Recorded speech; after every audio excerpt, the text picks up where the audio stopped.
السلام عليكم ورحمة الله وبركاته. تخيل معايا كيفاش كانت بداية الحياة في كوكب الأرض، المكان الوحيد في الكون اللي فيه الحياة. أي تعرف اللي في الأول كان مجرد كرة نارية، جحيم حارق مليان غازات سامة، صخور منصهرة، لا ماء لا أكسجين، وبالتالي لا حياة. زعما كيفاش وليت هكا؟ كيفاش تحولت من جحيم إلى جنة؟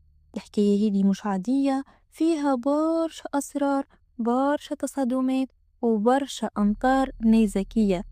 واللي كانت أول أشكال الحياة في كوكبنا اللي كان جاف قاحل كله حمم بركانية، مكان مش صالح للحياة. تابعوا معنا الفيديو للآخر باش تعرفوا كيفاش صار هذا الكل.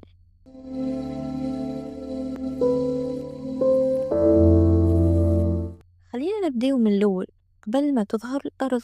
باش نفهموا الحكاية أكثر، كان الفضاء عبارة على سحابة ضخمة من الغازات والغبار الكوني، يسميوها العلماء السديم الشمسي. هالسحابة تكونت من بقايا الانفجارات النجمية القديمة، سوبر نوفا. منعرفش إذا تذكرتوها الكلمة هذه ولا، اللي حكينا عليها في الفيديو اللي فات عن بداية الكون. أرجو لو كنت تحبوا تعرفوا شنو هو المقصود بها.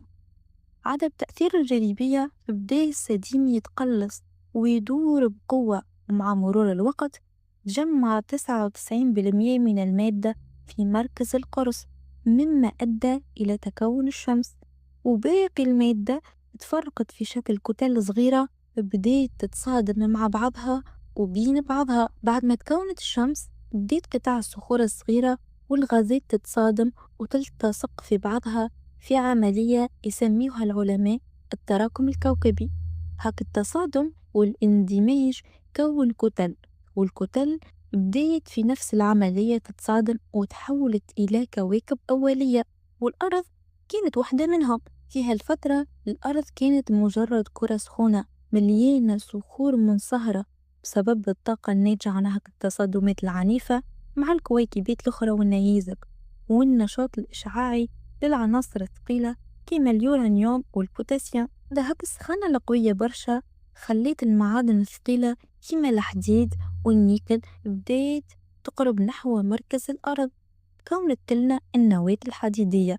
وقت اللي المعادن الأخف كيما السيليكون بدات تطفو نحو سطح الأرض، وكونت لنا القشرة الأرضية الأولية.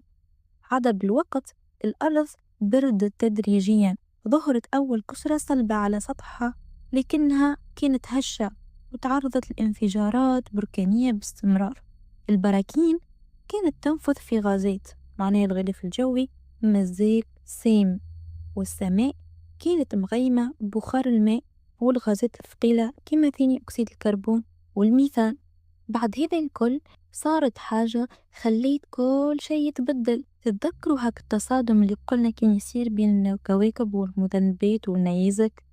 كانت تجيب معاها جزيئات الماء، ومع هاك الصدمات اللي كانت مستمرة وبكثرة، كميات الماء بدأت تزيد، وفي نفس الوقت البراكين كانت تطلق في بخار الماء في الجو. عدا بعد هذا الكل، وفي لحظة حاسمة الأرض بردت كفاية بيش بخار الماء يتكثف، ومن اللي كان بخار ولا ماء. أي نعم، ماء. خلينا نقولوا امطر بالأحرى. هكيك المطر هبطت أول مرة، أما مش ساعة كهو، ومش نهار، ومش عام. خاطر المطر هذيك استمرت آلاف السنين. تخيل المطر عمرها أعوام. هديك الكل شنو ينجم يكون النتيجة متاعو؟ صحيت كونت البحار والمحيطات الأولى. هاك الأرض اللي كانت كرة نارية ولا فيها المياه لأول مرة. أما استنى، الماء وحده ما يكفيش باش تكون فما حياة. الأرض كانت ناقصة حاجة مهمة، واللي هي الأكسجين. وهنا يجي دور الكائنات الحية اللي ظهرت في البحار، وهي كائنات مجهرية، معناها صغيرة برشا نشوفوها كان بالمجهر، عبارة على بكتيريا كانت تعمل في حاجة مهمة برشا اسمها العلمي البناء الضوئي. يعني تستعمل ضوء الشمس باش تنتجلنا طاقة وتطلق الأكسجين في الهواء. أي صحيت، حاجة تشبه للي تعمل فيه الأشجار. وكالعادة بالوقت الأكسجين بدأ يزيد ويتجمع في الغلاف الجوي إلى أن تشكلت طبقة الأوزون، وهي غلاف مهم اللي كان يحمي الأرض من الأشعة الفوق البنفسجية اللي كانت في الفضاء، وهي أشعة مضرة وقاتلة، وهكيك تخلصنا منها، والحياة وليت عندها فرصة إنها تنجم تتولد في الأرض. عاد بعد مدة أخرى أول النباتات البدائية ظهرت على سطح الأرض، نباتات كانت تعيش في المستنقعات الصغيرة وبسيطة، لكن كانت مهمة برشا خاطر كانت تزيد في نسبة الأكسجين، والأكسجين معناها سماء أنقى ومناخ أكثر استقرار.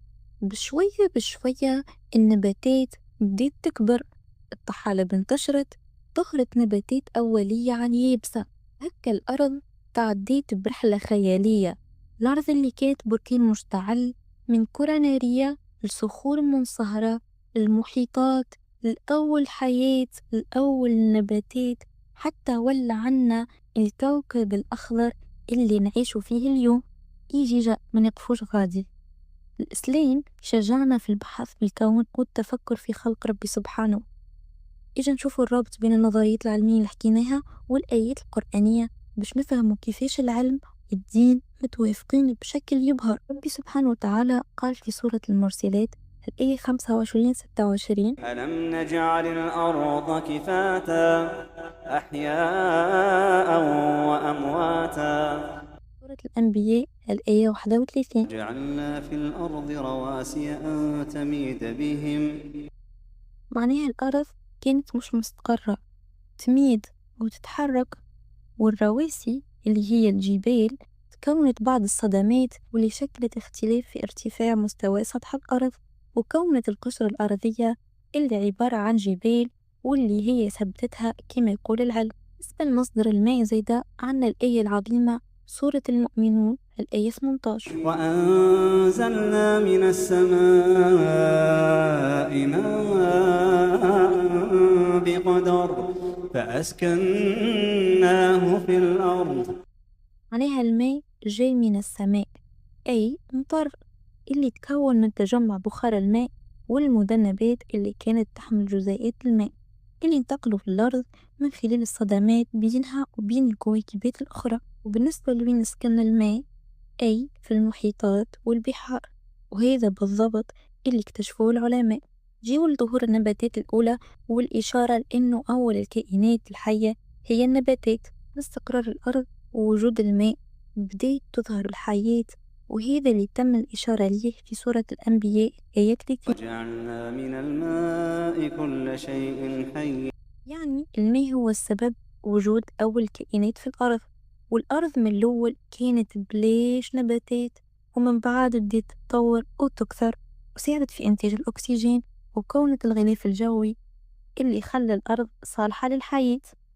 ما ننساوش الغلاف الجوي اللي مهم في حماية الأرض.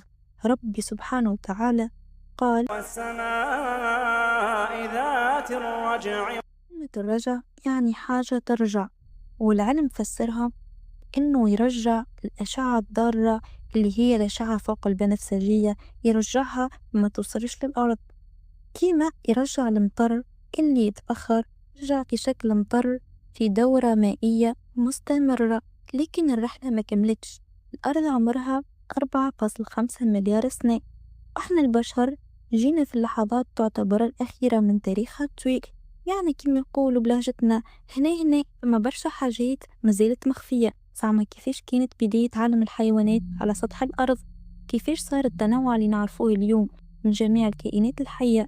إذا حبيتوا تعرفوا أكثر أسرار على كوكبنا والكون ما تنسيوش تشتركوا في القناة وترتجيوا الفيديو مع أصحابكم باش يستفيدوا هما زيدا. خليوا لي تعليقاتكم ونتقابلوا في الفيديو جاي. أستودعكم الله الذي لا تضيع ودائعه.